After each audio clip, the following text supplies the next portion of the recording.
Selamat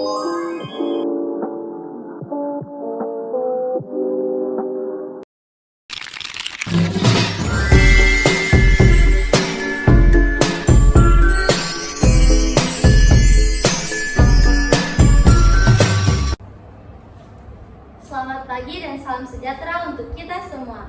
Kami dari kelompok 1 ingin mempresentasikan hasil dari karya kami atau hasil dari diskusi kami tentang kosakata dan diksi. Saya sebagai moderator, Tornaure Kaputri Togatorok dengan NIM 25016062. Tentu saya tidak sendiri, saya didampingi dengan rekan-rekan saya. Saya Nihara Madani dengan NIM 25016042. Saya Aisyah Putri dengan NIM 25016077. Saya Nindya Bernarisa dengan NIM 25016043. Saya Rasyi Alemupita dengan NIM 25016048. Saya Suci Ulfiata Putri dengan NIM 25016059. Dan saya Tania Kurniawati dengan NIM 25016072. Di sini kami akan memulai hasil diskusi kami. Yang pertama, pengertian kosakata yang akan dipresentasikan oleh Nia. Oke, terima kasih kepada moderator. Baik, di sini saya akan menjelaskan mengenai pengertian kosakata.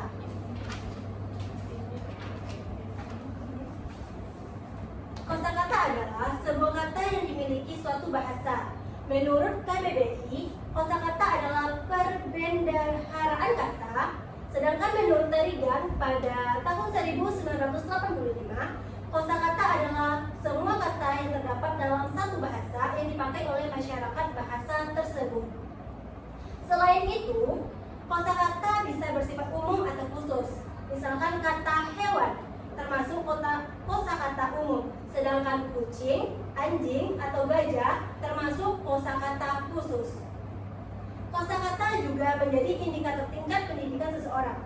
Semakin tinggi tingkat pendidikan, semakin luas kosakata yang dimilikinya. Hal ini karena seseorang terbiasa membaca, mendengar, dan menulis. Menulis beragam kata dari berbagai bidang ilmu. Sekian dari saya kembalikan kepada moderator.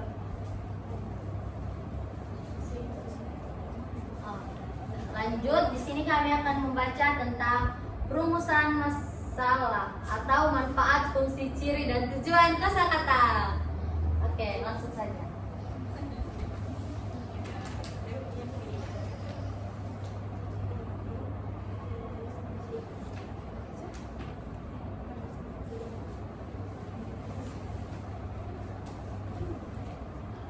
Baik, manfaat, fungsi, ciri, dan tujuan kosakata. Manfaat kosakata yang pertama membantu memahami teks bacaan, yang kedua memudahkan menyampaikan ide, yang ketiga memperkaya bahasa tulis maupun lisan, dan yang keempat menjadi bekal dalam memahami ilmu pengetahuan. Dan fungsi kosakata yang pertama sebagai alat komunikasi, yang kedua sebagai pembentuk istilah, dan yang ketiga sebagai sarana kreativitas berbahasa. Baik, saya kembalikan ke moderator.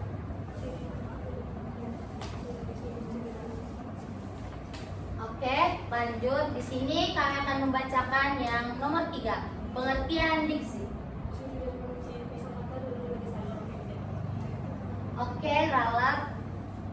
Mana itu? Atau dicatat aja kan gitu sih, biar kita ngerti aja.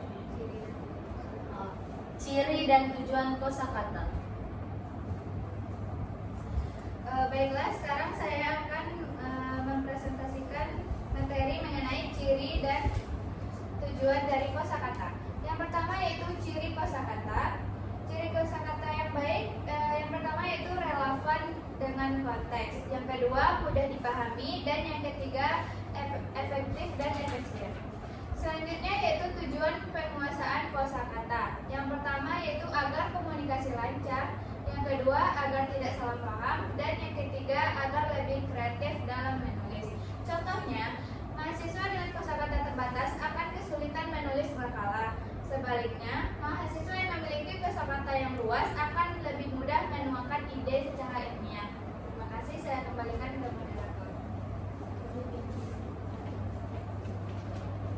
Oke, lanjut. Di sini kami akan membacakan tentang pengertian diksi yang dibacakan oleh Nindi.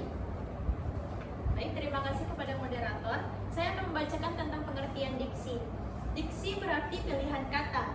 Menurut Keraf 2009, diksi adalah kemampuan membedakan secara tepat nuansa makna serta kemampuan memilih kata yang sesuai dengan situasi dan audiens.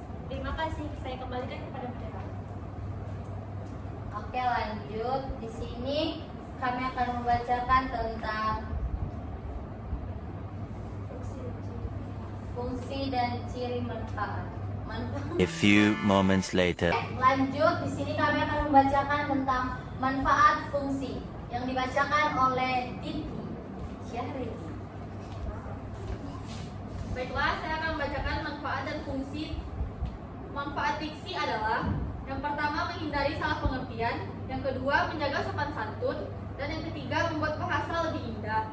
Fungsi diksi yaitu yang pertama membantu pengungkapan gagasan kompleks, yang kedua menyampaikan emosi secara halus, dan yang ketiga menentukan gaya bahasa. Baiklah, saya kembalikan kepada moderator. Oke, lanjut. Di sini kami akan membacakan tentang ciri dan tujuan diksi. Dibacakan oleh Miha. Terima kasih kepada moderator. Ciri diksi yang baik yaitu 1. Tepat makna, yang kedua sesuai konteks, yang ketiga tidak menimbulkan ambigu. Nah, tujuan diksi yaitu 1. Agar pesan jelas, yang kedua agar komunikasi sopan, yang ketiga agar tulisan lebih hidup. Saya kembalikan ke moderator. Oke, yang terakhir tentang jenis kata berdasarkan diksi yang dibacakan oleh saya. Sini kita bisa lihat jenis kata berdasarkan diksi. Yang pertama, kata umum dan khusus.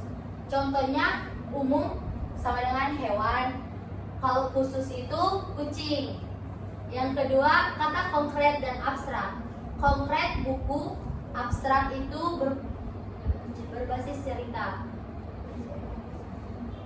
Yang ketiga, kata denotatif dan konotatif. Denotatif sama dengan bunga atau tumbuhan, konotatif bunga atau garis cantik. Yang keempat, kata baku dan tidak baku.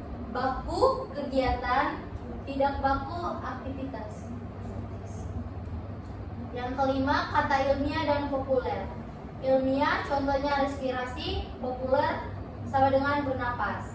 Yang keenam, jargon. Istilah bidang tertentu, contoh skripsi atau tesis. Yang ketujuh, selang, bahasa gaul, contohnya cuy bro. Yang ke-8, kata arkais atau kata kuno, contohnya sahaya atau alkitab. Oke, sekian dari hasil kelompok kami. Jika ada kesalahan, mohon dimaafkan. Terima kasih dan selamat pagi, salam sejahtera untuk kita semua. Ini bukan cerita,